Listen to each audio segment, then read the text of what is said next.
একজন খুনির নাম দিয়ে আবারও দেয়ালে লিখন হয়, একজন খুনির নাম দিয়ে আবারও দেশের বাইরে থেকে অনলাইনে শত শত মানুষ ভিডিও কনফারেন্সে যুক্ত হয়। আমরা আসলে আমাদের বিবেকবোধের এত ন্যূনতম পর্যায়ে গিয়েছি,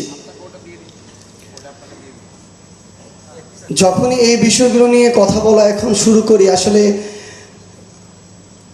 ভিতর থেকে যে আবেগ কাজ করে, এই আবেগে অনেক কথা এখন আর প্রকাশিত হতে চায় না।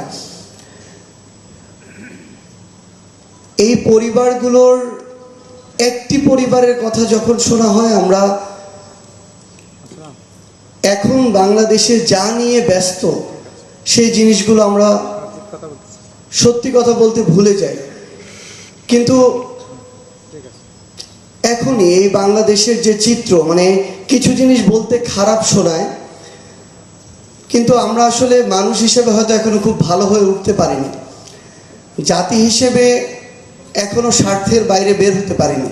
যে এখানে দেশের কি হলো, মানুষের কি হলো, এগুলো চিন্তা করার আমাদের সময় নেই।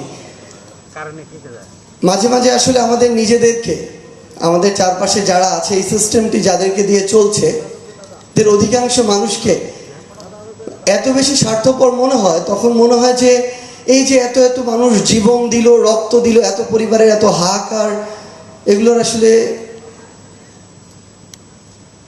যে ফলটা প্রত্যাশা আমরা করছি, এই ফলটার দিকে আমরা যেতে পারবো কিনা।